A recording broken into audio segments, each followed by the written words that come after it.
जहां एक तरफ फीफा ने लिया एक्शन भारत के ऊपर और फीफा ने बैन कर दिया। जानेंगे क्या है मामला, फीफा इतना बड़ा एक्शन क्यों ले रहा है। तो वहीं दूसरी तरफ रूस ने भारत के प्रोजेक्ट 75I पर क्या कह दिया और वहीं दूसरी तरफ रातों रात भारत के लिए कौन सी बड़ी घोषणा कर दी है। यूक्रेन से इंजन मंगाने पर भी रूस ने भारत को क्या बोला। रूस और भारत के बीच एक बड़ी खिचड़ी पक रही है। आइए जानते हैं इन खबरों को विस्तार से। फीफा ने ऑल इंडिया फुटबॉल फेडरेशन को सस्पेंड कर दिया है और इस सस्पेंड की वजह क्या है, वजह से पहले ये भी जान लीजिए। इस सस्पेंड से सीधे सीधे होने ये वाला है कि जो वुमेन का FIFA U17 women world cup 2022 होने वाला था, ये होने वाला था 11 से 30 अक्टूबर 2022 को, इसे कैंसिल कर दिया गया है। ये भारत में नहीं होगा। ये भारत के लिए अच्छी बात नहीं है। ये भारत के लिए एक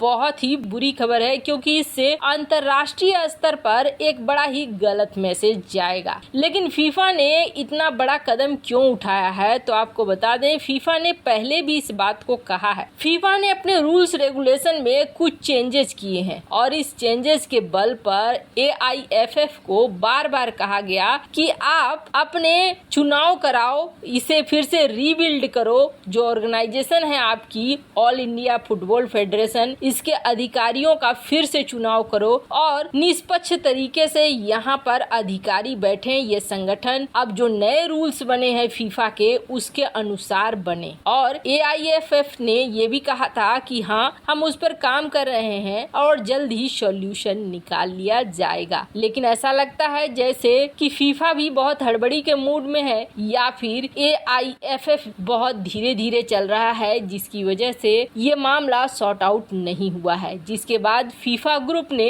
अब ministry of youth affairs and sports यानी खेल मंत्रालय से बातचीत शुरू कर दी है और इस खेल मंत्रालय से मिलकर निर्णय ले रहा है कि क्या किया जा सकता है ऐसे हालात में और कैसे पॉजिटिव रिजल्ट निकाले जा सकते हैं। इसका सस्पेंड कर देना ऑल इंडिया फुटबॉल फेडरेशन को, ये भारत के लिए थोड़ी अच्छी बात नहीं है। जितनी जल्दी ये सॉर्ट आउट हो जाए मामला, उतना ही अच्छा होगा। खैर, जहां एक तरफ ये सब कुछ हो रहा है तो वहीं दूसरी तरफ भारत का प्रोजेक्ट 75I जो सबमरीन का प्रोजेक्ट है, 44,000 करोड़ का ये प्रोजेक्ट था। लेकिन इस प्रोजेक्ट से धीरे धीरे सारे देश निकल गए थे। इनमें से निकलने वालों में से रूस भी एक था जो इस प्रोजेक्ट से बाहर निकल गया था। रूस ने इस चीज को लेकर साफ किया कि भारत के इस प्रोजेक्ट से रूस ने हाथ पीछे कर लिया, वो बाहर आ गया और अब रूसी डिजाइनर कुछ अलग ही खुलासे कर रहे हैं। और उस खुलासे के अंतर्गत रूसी डिजाइनर का कहना है कि भारत को इस प्रोजेक्ट को लेकर फिर से सोचना होगा। इस प्रोजेक्ट के तहत भारत को 6 एडवांस सबमरीन बनाने थे और प्रोजेक्ट 75I इसका नाम दिया गया था। लेकिन ये कहा गया रूस के डिजाइनर द्वारा कि जो प्रोजेक्ट 75I को लेकर तय किया गया है क्राइटेरिया, ये अनरियलिस्टिक है, ये बिल्कुल भी संभव नहीं है। खास तौर पर जो टर्म और कंडीशन है इस 44,000 करोड़ के प्रोजेक्ट के लिए, जो टर्म और कंडीशन भारत इस्तेमाल कर रहा है, उसे लेकर आगे बढ़ना मुश्किल है। और सबसे बड़ी बात यह है कि भारत ने जो RFP भेजा है यानी कि रिक्वेस्ट फॉर प्रपोजल, उसमें बहुत ही स्ट्रिक्ट टाइमलाइन दिया है और ये स्ट्रिक्ट टाइमलाइन का मतलब है कि डिजाइनर के ऊपर बहुत ज्यादा जिम्मेदारी रहेगी। दूसरी तरफ रूसी डिजाइनर का ये कहना है कि डिजाइनर का कोई कंट्रोल तो कंस्ट्रक्शन में रहेगा नहीं। ऐसे में इस प्रोजेक्ट को पूरा कर पाना आसान नहीं होगा। हम पहले थे जिन्होंने इस प्रोजेक्ट को छोड़ दिया और लास्ट में फ्रांस था जिसने इस प्रोजेक्ट को छोड़ा। उन्होंने ये भी साफ किया कि जहाँ तक प्रोजेक्ट की बात है, प्रोजेक्ट बहुत अच्छा है और डिजाइन का कंसर्न है, डिजाइन भी इसका बहुत अच्छा है, लेकिन भारत को प्रोसेस चेंज करने की जरूरत पड़ेगी। वैसे आपको बता दें प्रोजेक्ट 75I के लिए भारत ने जो टाइमलाइन है उसको चेंज कर दिया है, टाइमलाइन को बदल दिया है। पर हाँ, ये प्रोजेक्ट एकदम से अलग जरूर है। जो डिजाइनर है मिस्टर बरानाओ, उन्होंने कई चीजें साफ की। उन्होंने साफ किया कि भारत को इस सबमरीन में पावरफुल मिसाइलें चाहिए, ये सबमरीन चाहिए स्टील। अभी तक तक इस तरह के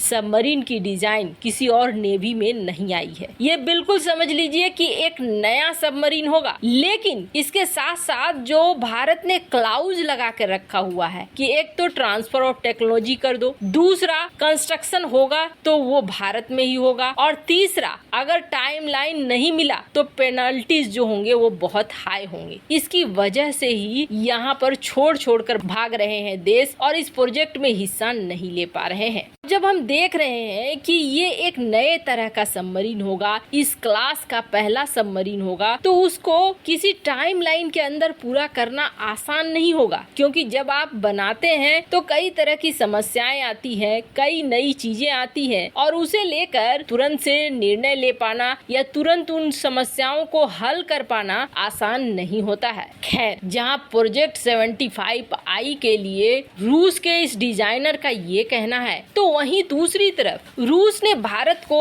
एक बड़ा प्रस्ताव दिया है, और ये प्रस्ताव भारत के लिए बेहद महत्वपूर्ण है। भारत लगातार मेक इन इंडिया कार्यक्रम के तहत काम कर रहा है और मेक इन इंडिया के तहत अपनी नौसेना को भी बदलना चाह रहा है। ये चीज रूस को भी समझ में आ गया है, और अमेरिका जो अब तक नहीं समझा था उसे भी समझ में आ गया है कि भारत आत्मनिर्भर प्लान के तहत कोई भी प्रोजेक्ट करना चाहेगा, ताकि इस प्रोजेक्ट को लेकर दूरगामी असर भारत के पास हो, किसी दूसरे देश के हाथ में हथकंडा न हो। और रूस भी इस बात को बहुत अच्छे से समझ गया है। भारत ने दरअसल रूस को कुछ फ्रिगेट्स बनाने दिए थे, और इस फ्रिगेट के लिए भारत ने जब रूस से इंजन की बात कही थी तो इंजन बहुत महंगे मिल रहे थे। इंजन महंगे मिलने की वजह से भारत ने यूक्रेन से इंजन खरीदा था, और यूक्रेन से इंजन जोरिया इंजन खरीद कर भारत ने दिया था रूस को कि आप हमारे फ्रिगेट्स में इनको फिट करो। पर अब रूस ने ये कहना शुरू कर दिया है कि भारत को कोई जरूरत नहीं है। हमें तो अब भी समझ में नहीं आता है कि भारत क्यों गया यूक्रेन के पास। हमारे पास इंजन है और हम इंजन बनाने के लिए पूरी तरीके से तैयार हैं। और साथ ही साथ अब रूस ने ये ऑफर कर दिया कि हम रशियन इंजन लगाकर